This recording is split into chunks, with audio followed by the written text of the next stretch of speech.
Alright, even after adding the oil, it's still on the low end with marking the bottle. So, gotta add some more. Still slowly letting the oil get down in there. Gonna check it again. By the way, I accidentally hit stop. Until I learn how to splice the clips together, there's gonna keep being more and more parts, unfortunately. So, until I either teach myself or somebody shows me how to splice these clips together, we're on to another part accidentally. Let's see how this oil's doing. It's a shame too, because it was going well until I accidentally X'd out. Yeah, it's still on the low end of the line. It's slowly working its way in. Gotta add more. Bear in mind, since this is a pressure lubed engine and not a splash lube, and it has an oil filter, that has to fill up too. And you have to run it to fill that up.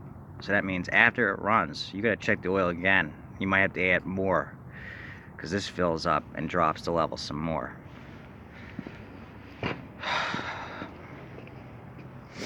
Check it again. Alright, oil's on the money. Alright. Hold on one second. Oil's in, gas is in. Let's put it on choke and see what happens.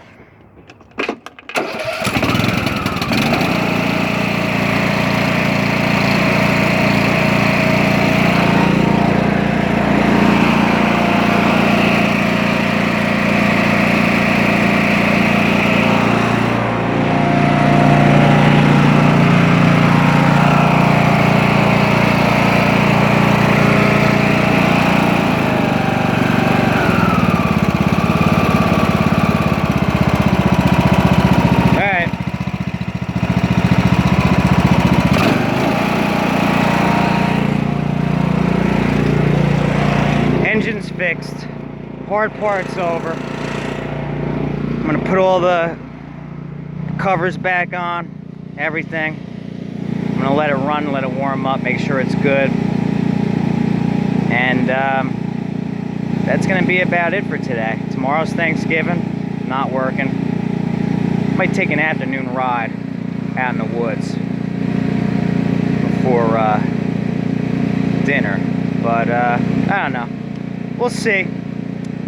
But next step, tires. I can't test the blades right now. The tires are a lot of them are flat. I don't want the blades to hit the ground, so I can't test the drive or the blades yet. I'll do that after I fix the tires. But there you go. Engine's fixed.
Seems to be good so far. Nothing's leaking. That's just burning off residual silicone, whatever. You know, when you reassemble an engine, that happens. It burns off. It's not leaking gas. It's not leaking oil. It's running perfect. Little choke.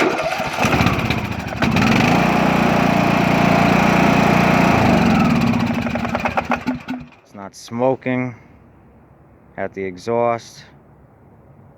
Good sign. Making headway now. Well, let me get these covers back on. Give it about a minute and then I'll check the oil again, see if it needs to be added again now that the oil has made it into the filter.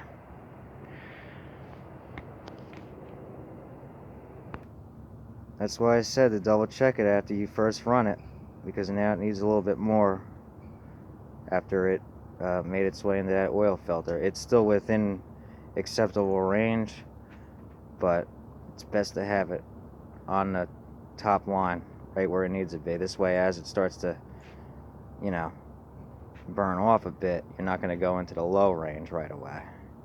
You always want it within those two cross hatches. These engines are very notorious for letting go of rods if you don't have enough oil. The other ones can handle it a little bit. These ones can't. They got to have the right amount of oil at all times. I don't know. They say it calls for 48 ounces. It took 2 quarts. Because we started here. And now we're here. That's 2 quarts. So, I don't know why they say that. But I've seen that happen several times. Where it calls for 48 ounces. Or a certain amount. And it takes quite a bit more than it calls for. So, just be careful. Make sure you always put the correct amount in. You don't want too little. And you don't want too much either. So. Alright. 2 quarts exactly, and it's on the money. And by the way, this is a older Eagle gas can. They're much better than them new plastic ones. And they still sell these cans. But yeah, it's got a nice built-on funnel. And you see, when you open this at first, after a while, you could hear the air release. So this thing seals much better than the newer gas cans do. It keeps the gas fresh longer. I got this can from Sears when they got rid of everything, and they gave me all that stuff, and I love that can. So they still sell them on Amazon. I think they're like 40 bucks. I highly recommend them. I'm about to get a second one because we do snow removal in the winter. It's the only type of side hustle, as far as, if you want to call it, lawn and garden, I still do, because the money's so good with snow removal that I'm not gonna stop doing that.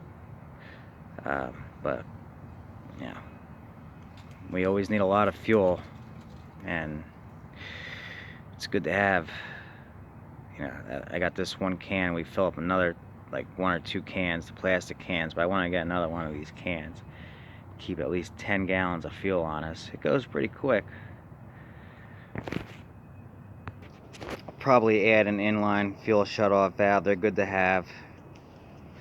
This way you can run the carburetor dry at the end of the season. You don't have fuel sitting in there. That's the main reason. Also, if the carburetor was to start to leak, you'd be able to shut it off right away. So it's good to have these. These are handy. You can get a 10-pack of these from Amazon pretty cheap. I recommend them.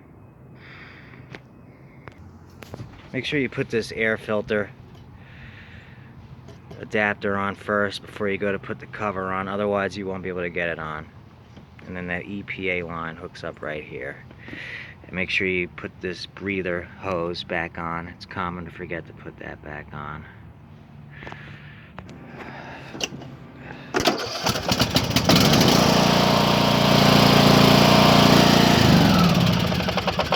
There it is, guys.